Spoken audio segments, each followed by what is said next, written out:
Bismillahirrahmanirrahim.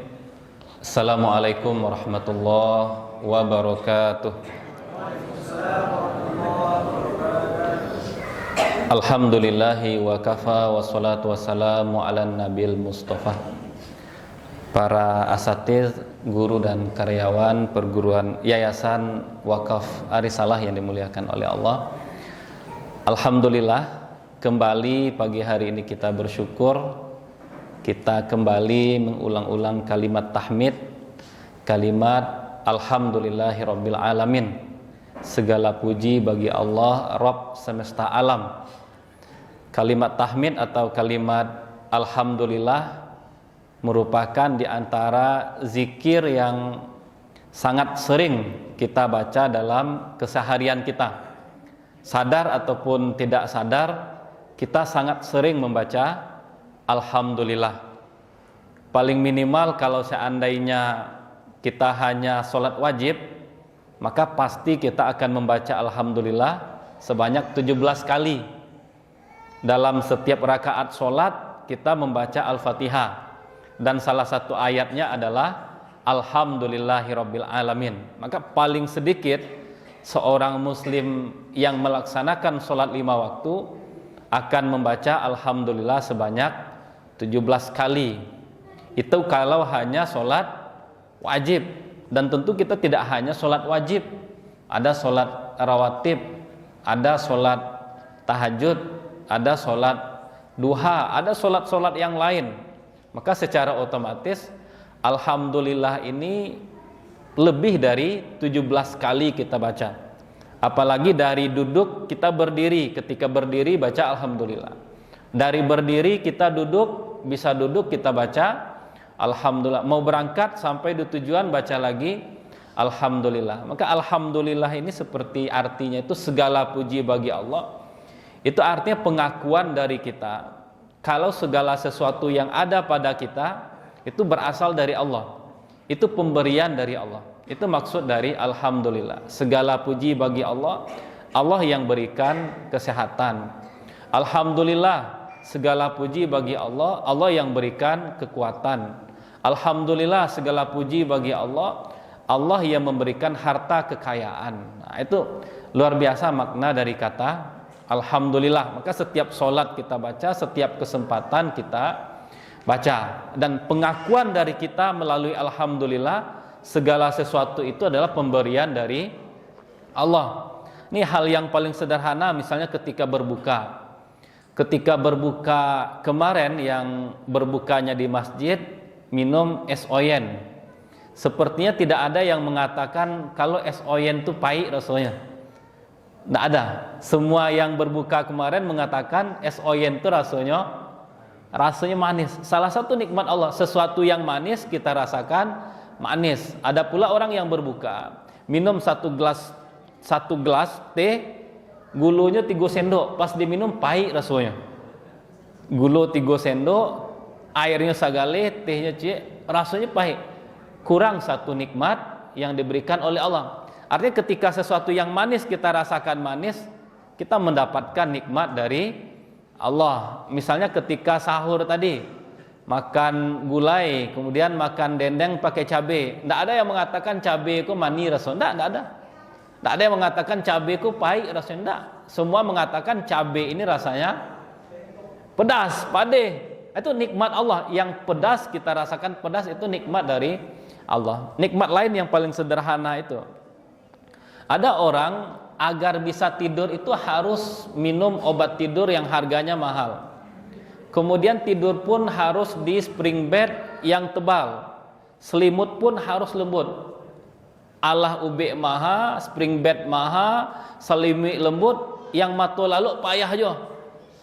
Itu kan kurang nikmat Allah. Kalau kita luar biasa nikmat yang diberikan oleh Allah. Baru saja berbaring di kasur atau di lantai langsung bisa tertidur. Apalagi ada yang ketika mendengar ceramah bisa tidur, lebih besar lagi nikmat yang diberikan oleh Allah. Seperti ini banyak nikmat yang diberikan oleh Allah. Maka sering-sering kita membaca alhamdulillah. Selawat dan salam mudah-mudahan tercurah dan tersampai selalu kepada teladan kita Rasulullah Muhammad sallallahu alaihi wasallam. Kita sama-sama bermohon dan berdoa kepada Allah, semoga kelak di akhirat kita semua, karib kerabat, keluarga, orang-orang terdekat kita seluruhnya sama-sama mendapatkan syafaat dari Nabi sallallahu alaihi wasallam. Lebih dari itu kita juga berdoa sebagaimana siang hari ini atau pagi hari ini Allah kumpulkan kita di Masjid Madinatu Ar-Risalah dalam suasana kebaikan, dalam suasana ketaatan. Semoga nanti di akhirat Allah kembali mengumpulkan kita dan mempertemukan kita di surga. Amin amin ya rabbal alamin. Para ustadz yang dimuliakan oleh Allah, di hari kedua ini kita melanjutkan juga ceramah duha.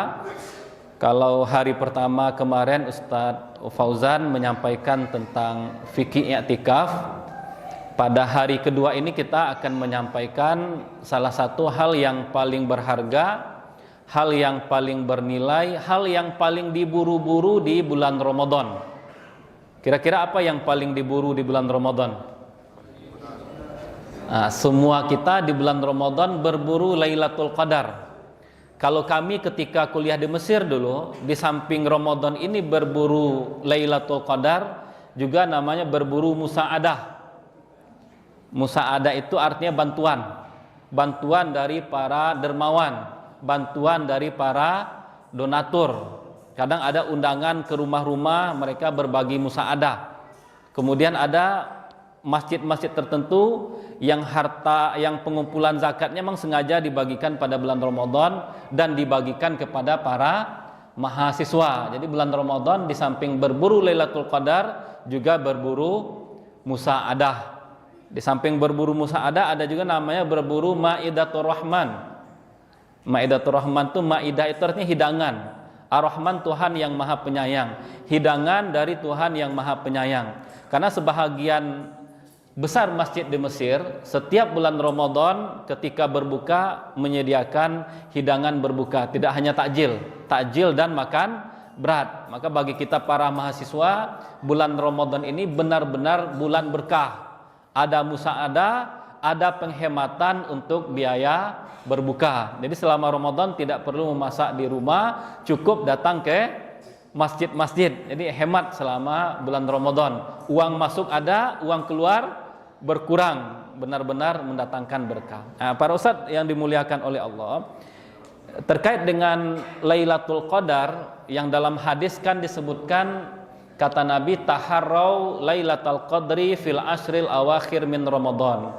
Bagi yang ingin berburu Lailatul Qadar, bagi yang ingin mengejar Lailatul Qadar, buru dan kejarlah Lailatul Qadar itu fil ashril awakhir min Ramadan. Cari di 10 hari terakhir Ramadan. Ini yang lebih umum. Kemudian yang lebih khusus hadisnya, taharrau fil witri fil ashril awakhir.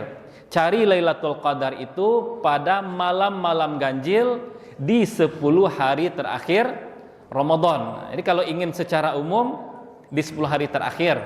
Kalau ingin khusus-khusus pilih-pilih hari, malam genap agak males kete. Ketika malam ganjil digas. Berarti carinya di malam ganjil, bisa seperti itu. Tapi secara umum di 10 hari terakhir bulan Ramadan. Makanya salah seorang ulama kita yang terkenal, Ibnul Jauzi rahimahullah, beliau mengatakan seperti ini. Ini bagus sekali ungkapan dan perumpamaan yang beliau sampaikan. Kata beliau, innal khayla idza syarafat nihayatal mitmar bazalat kusara jahdiha litafuza fis sibak. Seekor kuda pacu ketika dia sudah mendekati garis finish, dia akan mengerahkan segenap tenaga litafuza fis sibak, agar dia yang menjadi pemenang dalam perlombaan seperti itu. Ketika sudah lihat seekor kuda itu garis finish, dia tidak malas-malasan. Kok finish lah nampak kok. Tidak mungkin dia nyantai-nyantai. Tunggu lawan dulu, duduk-duduk dulu, ngopi stek dulu, ngeteh stek dulu. Tidak seperti itu. Tapi bazalat kusara juhdia. Kuda tadi akan menggunakan segenap tenaga yang dimiliki untuk berlari sekencang-kencang agar dia yang menjadi pemenang. Kata Ibnul Jauzi berikutnya, fala takunil khailu afton minka. Wahai manusia, wahai kawan-kawanku, kata Ibnul Jauzi, jangan sampai kuda pacuan lebih cerdas pula daripada kita, katanya. Seperti itu. Kalau kita kan berpacunya itu di akhir-akhir Ramadan. Semestinya ketika sudah berada di tanggal 22, berada di tanggal 23 kan sudah kelihatan, tanggal 29 nampak, tanggal 30 kelihatan. Artinya sebentar lagi kita sampai di finish. Finish itu sudah kelihatan, ujungnya sudah nampak. Kalau sudah nampak ujung, sudah nampak garis finish, seperti kuda pacuan tadi, mengerahkan segenap tenaga. Kemudian kata Ibnul Jauzi berikutnya, fa innamal a'malu bil khawatim, karena amal itu dinilai oleh Allah bagaimana akhirnya. Karena ada sebahagian orang mungkin atau sebahagian besar masyarakat kita lihat 10 hari pertama semangat, 10 hari kedua kurang semangat, 10 hari ketiga hilang semangat, kan seperti itu. Nah, maka kata beliau innamal a'malu bil khawatim, amal itu dilihat oleh Allah bagaimana kita di akhir, bagaimana kita menutupnya. Lanjutan dari kata-kata Ibnul Jauzi tadi, farubbama anta la tuhsinu al istiqbal, bisa jadi engkau tidak baik dalam menyambut Ramadan, artinya tidak bagus melakukan amal-amal di awal Ramadan. Fala allaka tuhsinul wada, tetapi engkau punya peluang memberikan perpisahan yang indah untuk Ramadan. Seperti itu. Awal Ramadan bisa jadi agak loyo sedikit, tilawah setengah juz. Kemudian 10 hari kedua agak nambah semangat, jadi 1 juz 1 hari. 10 hari ketiga kita tutup dengan kebaikan, berikan perpisahan yang indah untuk Ramadan. 3 juz sehari, 3 kali 10 30 juz. 10 hari terakhir Ramadan bisa khatam sekali. 1 sampai 19 mungkin tidak bisa, tapi 21 sampai 30 kita seperti tadi, di awal mungkin tidak bagus, tapi kita ingin memberikan perpisahan yang sangat indah untuk Ramadan. Para ustaz yang dimuliakan oleh Allah, disebutkan oleh Sayyidah Aisyah, karena Rasul sallallahu alaihi wasallam idza dakhalal ashru yajtahidu fi ma la yajtahidu fi ghairi. Nabi sallallahu alaihi wasallam apabila sudah masuk 10 hari terakhir Ramadan, beliau meningkatkan kesungguhan melebihi kesungguhan beliau di hari-hari sebelum 10 hari terakhir Ramadan. Artinya apa? 20 hari pertama Nabi sungguh-sungguh juga.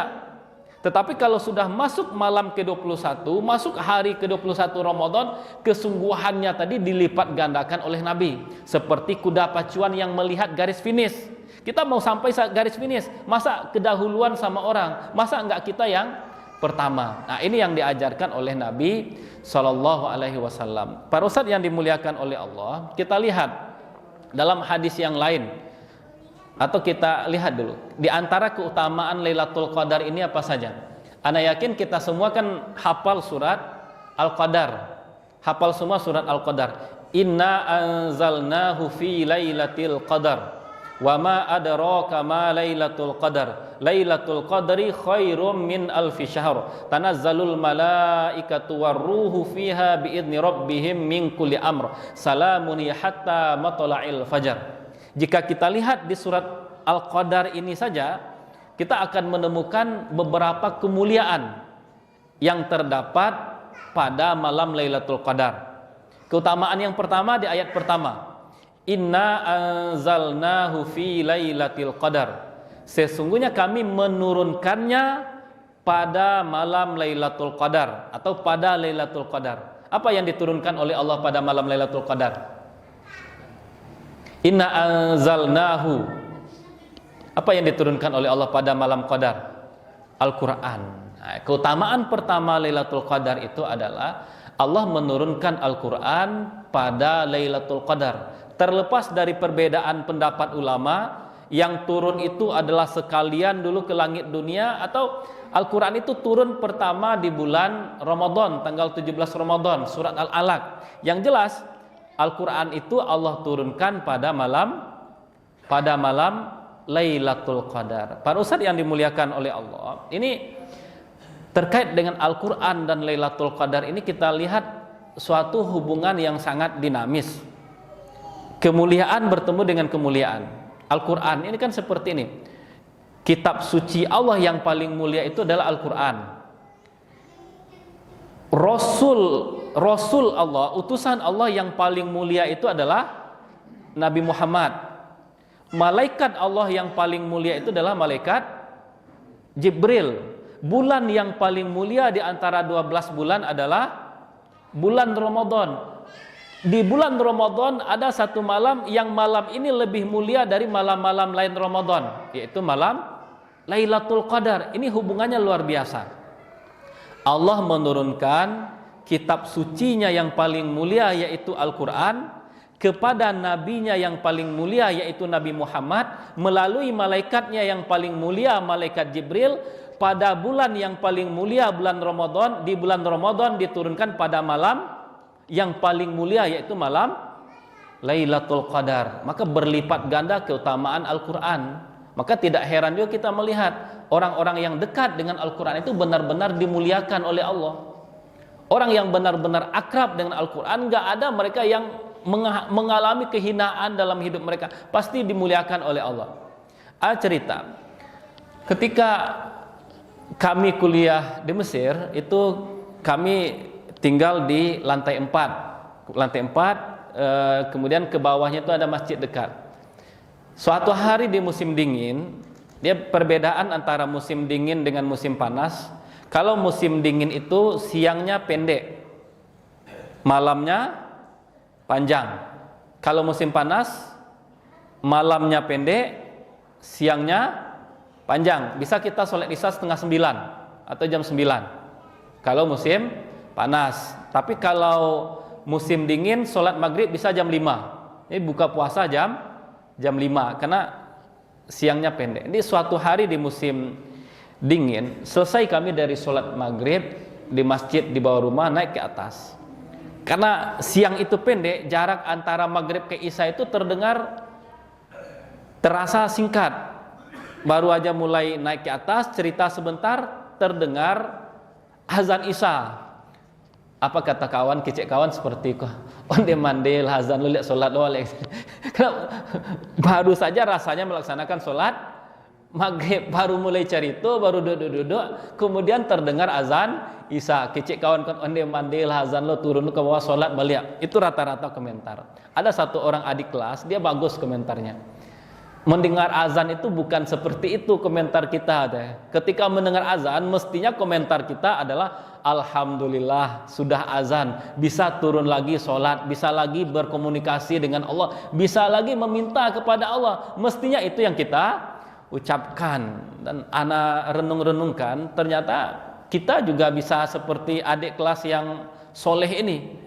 Ketika mendengarkan azan itu membaca alhamdulillah. Itu kita alami semua, khususnya mendengar azan maghrib di bulan Ramadan.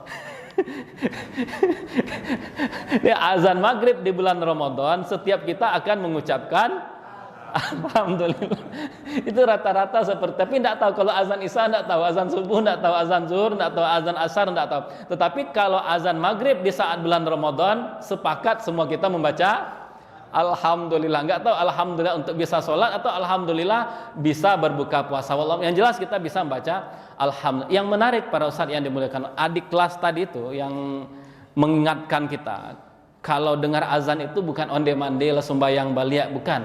Tapi alhamdulillah bisa berkomunikasi dengan Allah. Dia dekat dengan Al-Quran, dia akrab dengan Al-Quran.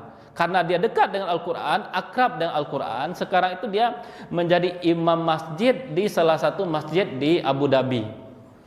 Itu keberkahan Al-Quran.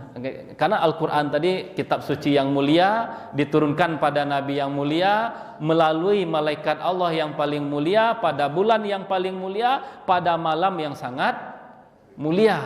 Seperti itu, jadi dapat keberkahan. Ini keutamaan pertama dari Lailatul Qadar tadi. Lailatul Qadar adalah malam diturunkannya Al-Quran. Al-Quran kitab mulia diturunkan juga pada malam mulia. Mungkin bisa jadi salah satu inspirasi kita dari mengejar Lailatul Qadar ini, bagaimana kita bisa benar-benar dekat dan akrab dengan Al-Quran. Lain dari Lailatul Qadar, kita lihat dari surat Al-Qadar saja. Inna anzalna fi Lailatul Qadar wa ma adraka ma Lailatul Qadar. Lailatul Qadri khairum min alfi syahr. Malam Qadar itu khairun, khairum min alfi syahr. Lebih baik daripada seribu bulan. Jadi ada khairul jawad. Apa arti khairul jawadnya? Sebaik-baik orang dermawan gitu kali ya. Khair itu kan kaifa haluk, ana bi khair, ana dalam keadaan baik. Khairun itu artinya lebih baik. Malam Qadar itu lebih baik daripada 1000 bulan. Ini menarik sebenarnya. Lailatul Qadar itu bukan sama dengan 1000 bulan, tetapi lebih baik. Artinya apa? Seseorang yang beramal pada malam Lailatul Qadar, pahala minimal yang dia dapatkan adalah pahala beramal selama 1000 bulan. Itu minimal. Kita kasih analogi sederhana seperti ini, Ustaz. Mana tahu misalnya kan ada Ustaz Heri bagian HRD yayasannya, mana tahu setelah Ramadan misalnya tiba-tiba saja dapat inspirasi khairum min alfi syahr, lebih baik daripada 1000 bulan. Katanya seperti ini nanti. Bagi karyawan Arisalah yang bulan April mau masuk setiap hari, gajinya dinaikkan 1000%.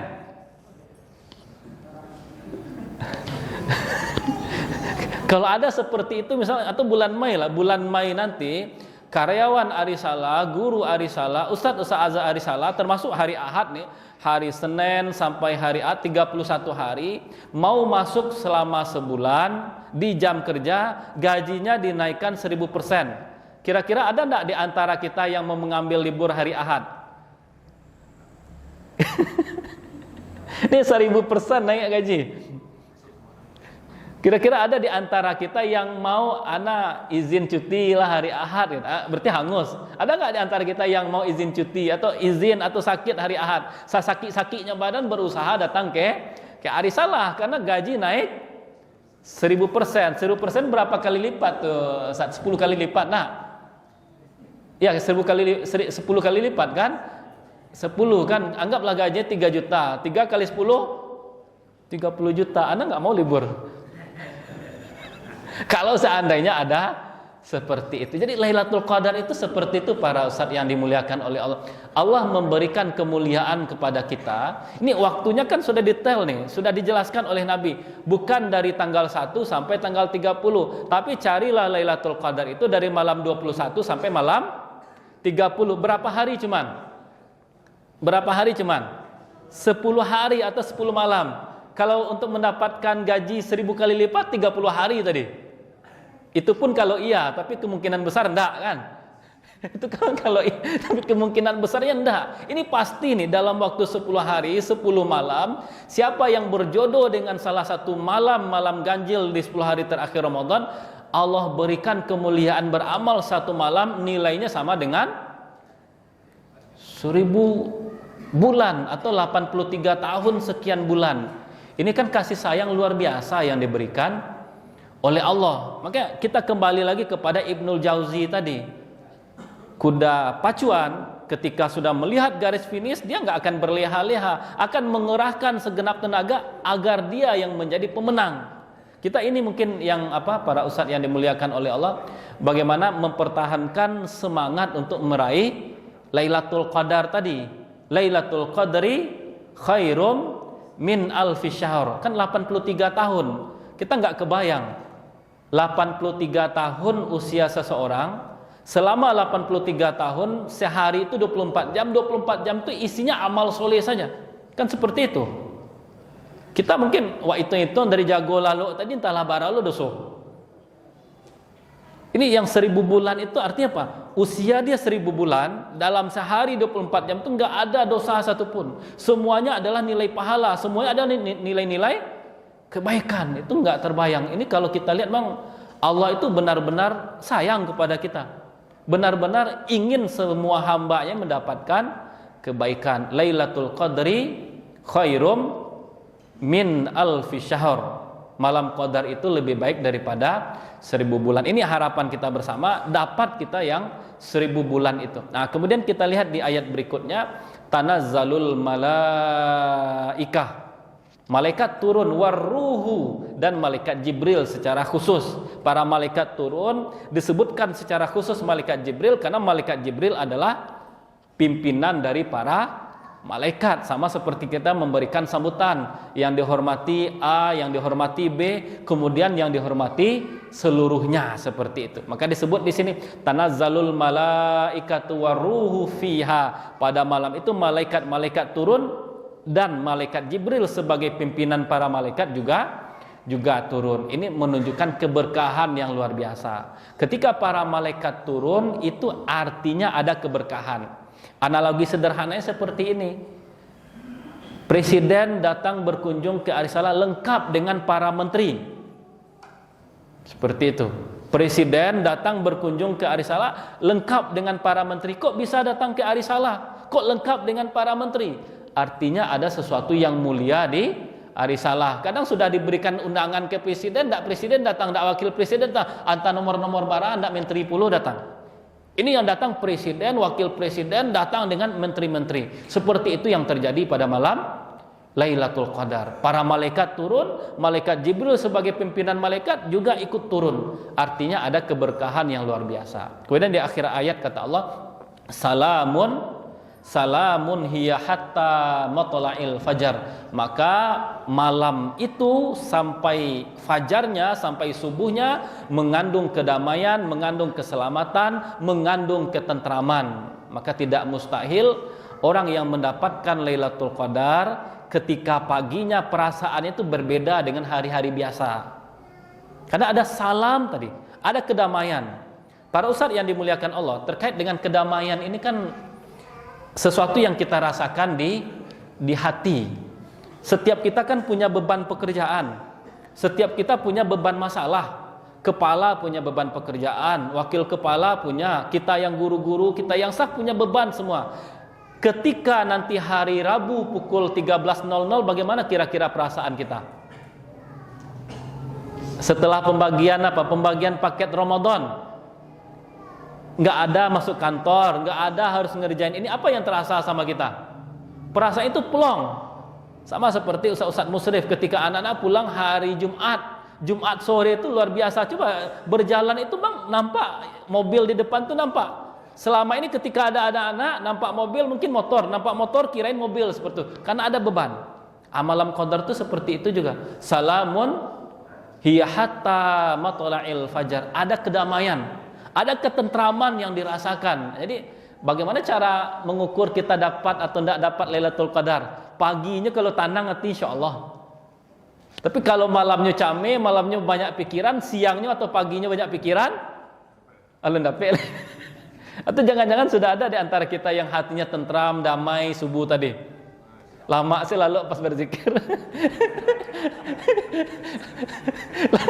lah tentram, lah tenang hati seperti itu. Barangkali dapat Lailatul Qadar. Jadi gitu. Salah satu untuk mengetahuinya seperti itu. Salamun hiya hatta matla'il fajar. Keselamatan, ada kedamaian. Dunianya damai, orang yang mendapatkan juga merasakan ketentraman dan kedamaian yang luar biasa. Para ustadz yang dimuliakan Allah, itu diantara keutamaan Lailatul Qadar. Al-Quran diturunkan pada Lailatul Qadar. Beramal pada Lailatul Qadar lebih baik daripada 1000 bulan. Pada Lailatul Qadar para malaikat turun. Itu yang kita sebutkan tadi. Para presiden datang, menteri datang, ada perasaan bangga, ada rasa senang kita ketika dikunjungi. Dan yang paling penting tadi, salamun hiya hatta matla'il fajar. Ini menarik. Ayat tentang Lailatul Qadar ditutup dengan kata-kata salam, kedamaian. Orang yang mendapatkan Lailatul Qadar itu, dia akan menjadi pembawa misi perdamaian. Artinya keberadaan dia membuat orang di sekitarnya tenang. Kehadiran dia di suatu tempat membuat orang lain senang dan bahagia. Salamun. Sama juga dengan kita selesai sholat. Selesai sholat apa yang kita baca? Assalamualaikum. Assalamualaikum. Apa arti assalam?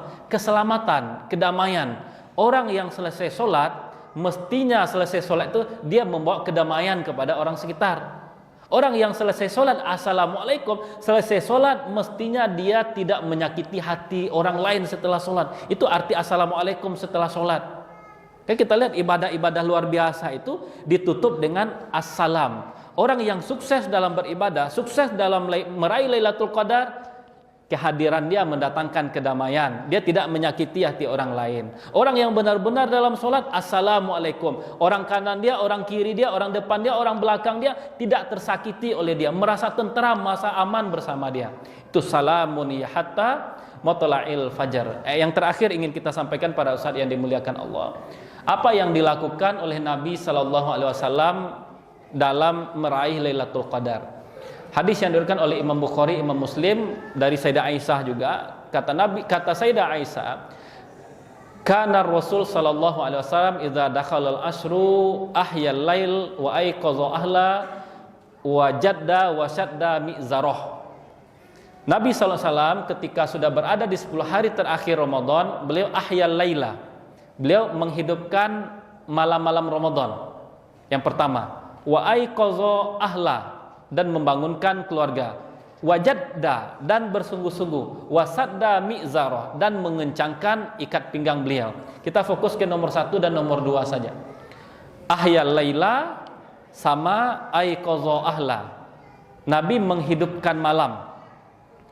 Apa yang dimaksud dengan menghidupkan malam?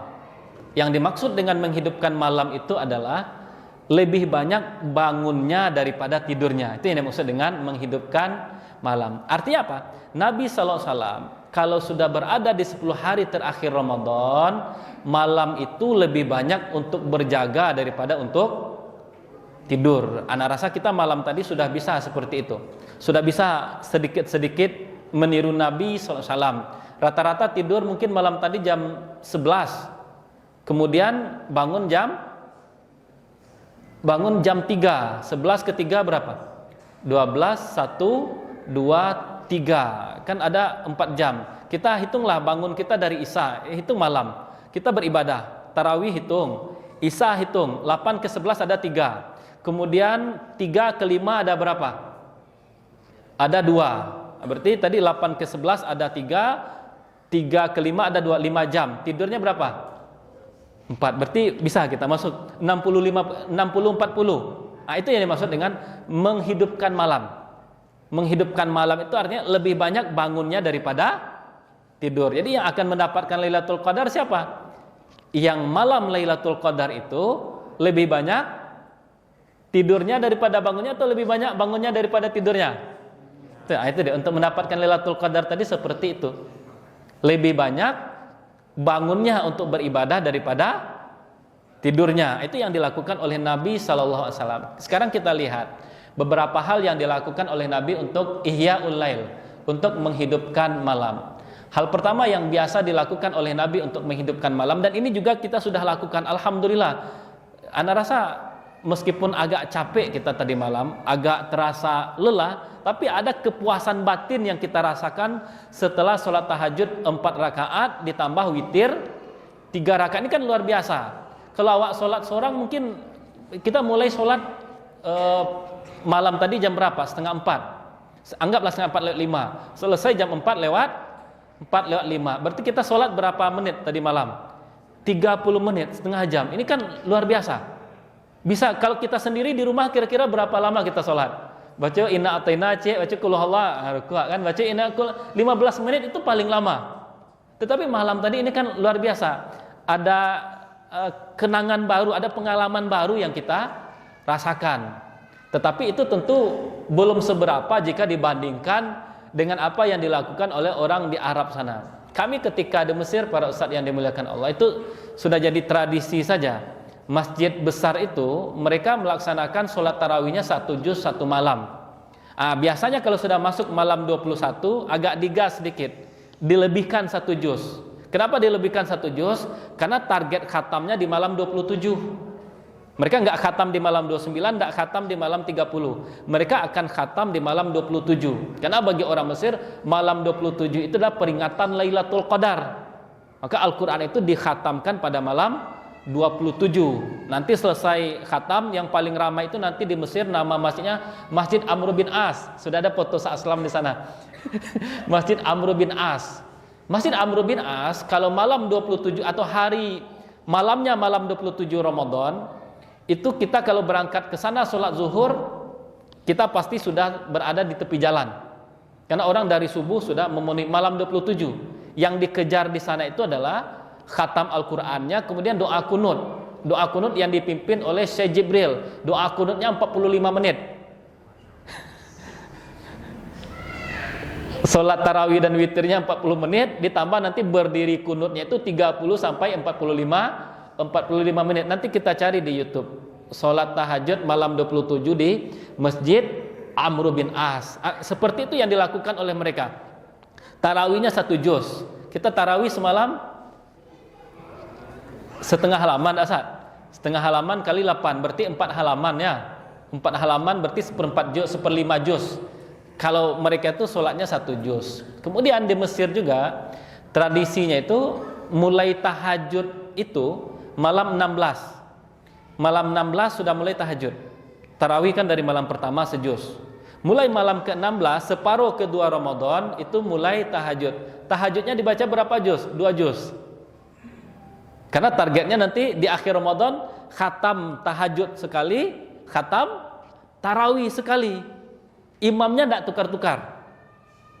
Imam tarawih itu juga yang jadi imam ketika sholat tahajud. Jadi imam tarawih di Mesir itu di beberapa masjid dalam sholat tarawih plus sholat tahajud khatam Al-Quran selama Ramadan sebanyak 2 kali. Itu hanya dalam sholat saja. Jadi kami ketika pergi ke masjid-masjid yang seperti itu, kata adik-adik, bang, kalau masuk surga nomor barawak besok masuk surganya ke bang itu. Kalau lai kamu masuk surga awak bang, nomor barawak ke masuk cari ibadah orang ke bang. Dalam sembahyang tarawih khatam sekali, dalam tahajud khatam sekali. Awak selama Ramadan tidak khatam-khatam kan? Itu nomor bara masuk surga ya, seperti itu. Nah, itu para ustaz yang dimuliakan oleh Allah. Amalan pertama Nabi dalam menghidupkan malam yaitu dengan melaksanakan sholat malam. Nanti kita baca hadisnya luar biasa. Salah satu ayat saja, ayat satu kita baca tentang kemuliaan atau keutamaan Qiyamul Lail. Dalam surat Al-Isra, ayatnya populer. Wa minal laili fatahajjad bihi nafilatan lak asa ayyab'atsaka rabbuka maqaman mahmuda. Di sebahagian malam berdirilah melaksanakan sholat tahajud. Asa ayyab'atsaka rabbuka maqaman mahmuda. Tuhan engkau pasti akan mengangkat derajat engkau kepada posisi yang terpuji. Ini ditafsirkan oleh para ulama. Orang yang melaksanakan sholat malam, orang yang melaksanakan sholat tahajud, posisinya di dunia dan di akhirat akan diangkat oleh Allah. Maka ada sebahagian yang mengatakan, siapa yang ingin lancar karirnya jangan meninggalkan tahajud. Siapa yang ingin karirnya meningkat jangan lupakan sholat tahajud. Karena di akhir ayat tadi, sebahagian malam melaksanakan tahajud, engkau akan diangkat posisi engkau ke tempat terpuji oleh Tuhan. Itu tidak hanya di akhirat, tetapi tempat terpuji di dunia. Salah satu tempat terpuji itu adalah karir dinaikkan seperti itu. Keutamaan tahajud nanti banyak sekali kalau kita baca ayat-ayat ataupun hadis-hadis tentang tahajud. Nanti misalnya di surat Az-Zariyat, innal muttaqina fi jannati wa uyun. Orang-orang bertakwa itu berada pada surga dan surganya mengalir mata air. Nah, di antaranya disebut orang-orang yang malamnya bertahajud dan menjelang sahur mereka beristighfar. Nah, ini yang pertama para ustaz yang dimuliakan Allah. Yang kedua, apa kira-kira amalan yang pas kita lakukan di sepertiga malam? Amalan yang pas dilakukan di sepertiga malam setelah kita sholat, bisa kita memperbanyak doa. Ini di antara kita kan tidak ada yang tidak butuh. Semua kita butuh segala sesuatu. Ada yang butuh agar anaknya berprestasi.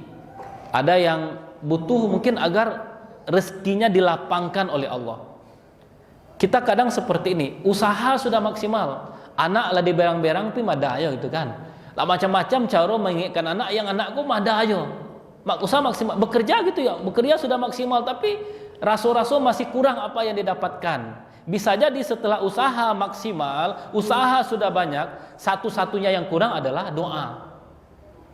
Dan waktu yang paling mustajab untuk berdoa itu sepertiga malam. Hadisnya hafal semua kita. Sering kita dengar hadisnya. Hadis qudsi, kata Nabi SAW, sepertiga malam terakhir Allah turun ke langit dunia. Allah berfirman, apakah ada di antara hambaku yang meminta, aku akan beri, kata Allah.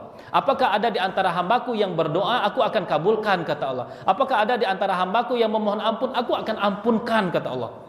Ini luar biasa. Ini kesempatan kita di bulan Ramadan, apalagi kan masih ada kita satu malam lagi bermalam di masjid. Kalau di rumah mungkin agak susah bisa bangun jam 3, agak susah bisa bangun jam setengah 4. Nah, ini kan ada peluang kita bangun jam 3 lebih duluan, sholatnya setengah 4. Kita manfaatkan untuk berdoa. Ana rasa bisa jadi nanti para ustadz yang dimuliakan Allah, inspirasi Ramadan 1445.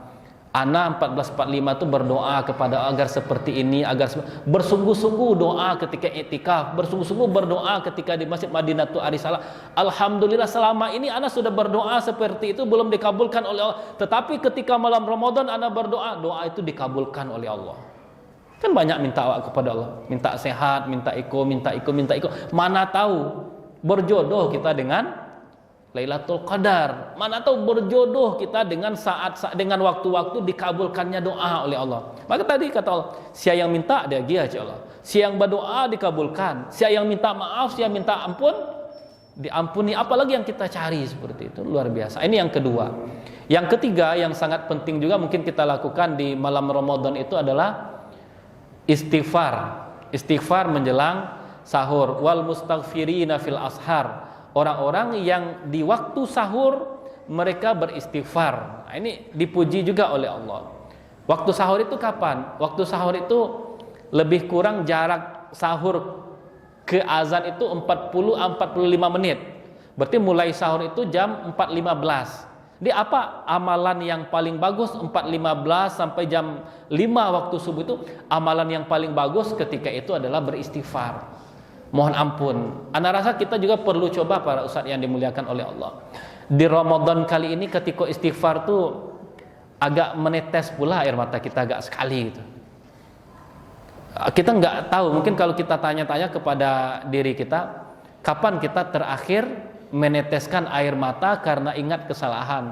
Kapan kita terakhir meneteskan air mata karena takut kepada Tuhan?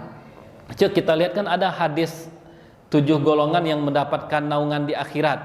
Sabatun yuzilumu fi zilli yauma la zilla illa zillu. 7 golongan mendapatkan naungan ketika tidak ada naungan. Salah satu disebutkan oleh Nabi siapa? Rajulun zakarallahu khalian fafadat ainahu. Seorang laki-laki yang ketika dia sendiri tidak disaksikan oleh orang, tidak dilihat oleh orang, dia ingat kepada Allah. Ketika ingat kepada Allah, air matanya menetes. Kita tadi seperti itu. Kita coba berdoa di bulan Ramadan, kemudian di bulan Ramadan sekarang kita coba juga agak sekali ketika beristighfar itu air mata kita menetes. Kalau tidak bisa ketika sujud diusahakan untuk menetes. Ini barangkali ustadz yang dimuliakan oleh Allah, 3 hal yang kita gunakan untuk menghidupkan malam. Yang pertama tadi sholat tahajud, yang kedua kita manfaatkan untuk berdoa, yang ketiga untuk beristighfar. Ingin ditambah Ustaz, ingin bersedekah malam tuh, alhamdulillah sama bersedekah dengan 1000 bulan. Ditambah Ustaz dengan baca Al-Quran, alhamdulillah membaca Al-Quran sama dengan 1000 bulan. Bisa ditambah. Ingin baca Al-Quran, ingin dengan bersedekah. Makanya kawan-kawan ada juga yang seperti itu. 10 malam pertama Ramadan dia tidak mau bersedekah. Ana tidak mau bersedekah di 10 malam awal Ramadan.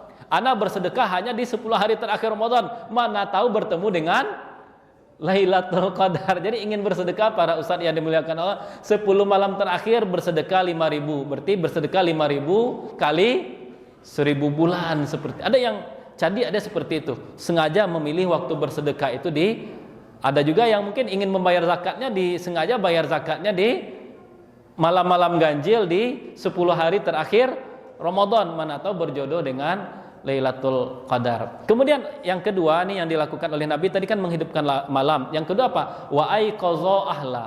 Nabi pada bulan Ramadan beliau menghidupkan malam, kemudian beliau membangunkan keluarganya.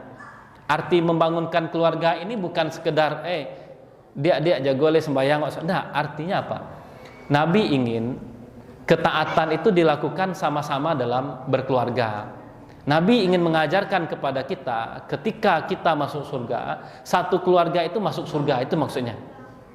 Nabi bangun malam, kemudian dibangunkan keluarganya, bukan sekedar sholat bersama-sama, tapi punya visi satu keluarga nanti sama-sama melakukan ketaatan, satu keluarga nanti sama-sama berada dalam surga. Ini sederhana seperti ini. Untuk urusan dunia, kita sering mengajak anak kita, sering mengajak istrinya. Ana rasa tidak ada di antara kita di sini yang Ramadan ini tidak mengajak anak istrinya buka bersama. Semuanya sudah mengajak buka bersama. Ketika liburan nanti tidak ada di antara kita yang tidak mengajak anak istrinya untuk rekreasi, untuk liburan. Itu untuk urusan dunia. Sekarang kita bawakan lagi ke hadis tadi. Wa aiqadha ahla. Nabi membangunkan keluarganya. Bagaimana kita mengajak satu keluarga untuk sama-sama ke surga, mengajak satu keluarga untuk sama-sama melakukan kebaikan. Ini hadis yang kita tutup dengan hadis terakhir ini, hadis yang sangat terkenal, sering kita dengar. Allah memberikan rahmat kepada seorang suami, dia bangun, dia beribadah, setelah itu dia bangunkan istrinya agak susah bangun, dipercikan sedikit air ke wajah istrinya agar istrinya bisa bangun. Allah berikan rahmat dan kasih sayang kepada seorang istri, dia bangun, dia beribadah, dia bangunkan suaminya agak susah bangun, dipercikan sedikit air ke wajah suaminya supaya suaminya bisa bangun. Itu bukan main air artinya. Aku berarti waktu itu main-main air suami istri, bukan seperti itu. Tapi maksudnya adalah bagaimana saling mengingatkan dalam kebaikan, bagaimana kalau bisa kebaikan ini sama-sama dilakukan. Para ustaz yang dimuliakan oleh Allah, Sayyidah Aisyah bertanya kepada Nabi SAW, wahai Rasulullah, jika berjodoh saya, jika bertemu saya dengan Lailatul Qadar, apa doa yang mesti saya baca? Ini udah hafal semua kita. Kalau belum hafal nanti lihat di Google. Rugi kalau doa ini tidak dibaca di 10 hari terakhir Ramadan. Kata Nabi, jika engkau bertemu wahai Aisyah, kuli, katakan, Allahumma innaka afuwun tuhibbul afwa fa'fu anni. Ya Allah, engkau maha pengampun, maha pemaaf, suka memberikan ampun, suka memberikan maaf, maka berikanlah maaf kepada diriku. Apa maksud dari hadis ini sebenarnya? Allah maha pemaaf, suka memberikan maaf. Kita minta agar dimaafkan. Artinya apa? Ya Allah, maafkan saya, ampuni saya, hapus kesalahan-kesalahan saya. Jika kesalahan-kesalahan dihapus oleh Allah, artinya selamat dari neraka, pasti masuk surga. Itu arti doanya. Kalau kita sudah dimaafkan, kita bersalah nih, dimaafkan sama orang, berhutang wak kurang, punya hutang 1 miliar, ambu putihkan kata orang, tidak ada hutang lagi. Ketika kita berdoa kepada Allah, ya Allah, engkau maha pemaaf, suka memberikan maaf, maafkan saya, dapat maaf dari Allah, artinya selamat dari neraka, masuk surga. Maka ini doanya luar biasa sebenarnya. Doa yang singkat tapi maknanya itu maknanya tidak tanggung-tanggung seperti itu. Maka kalau bisa setiap selesai tarawih, setiap selesai witir menjelang tidur, ikutilah doa awak, selamat dari neraka. Allahumma innaka afun tuhibbul afwa fa'fu anni. Allahumma innaka afun tuhibbul afwa fa'fu anni. Terakhir dalam hadis Nabi SAW, man qama lailatal qadri imanan wa ihtisaban ghufira lahu ma taqaddama min dzambi. Siapa yang menghidupkan Lailatul Qadar, qama tadi kan artinya berdiri, menghidupkan dengan ibadah. Siapa yang menghidupkan Lailatul Qadar dengan penuh keimanan dan keikhlasan, ghufira lahu ma taqaddama min dzambi. Allah ampuni dosa-dosanya yang berlalu. Sama dengan hadis tadi. Kepada Allah agar mendapatkan maaf. Siapa yang menghidupkan Lailatul Qadar, berjodoh dengan Lailatul Qadar, dosa-dosanya berlalu, semuanya diampuni oleh Allah. Ketika dosa-dosa diampuni, otomatis selamat dari neraka, akan dimasukkan ke dalam surga. Barangkali ini yang bisa kita sampaikan para ustadz yang dimuliakan Allah. Terlebih dan terkurang mohon maaf. Terima kasih atas perhatian kita bersama. Wassalamualaikum warahmatullahi wabarakatuh.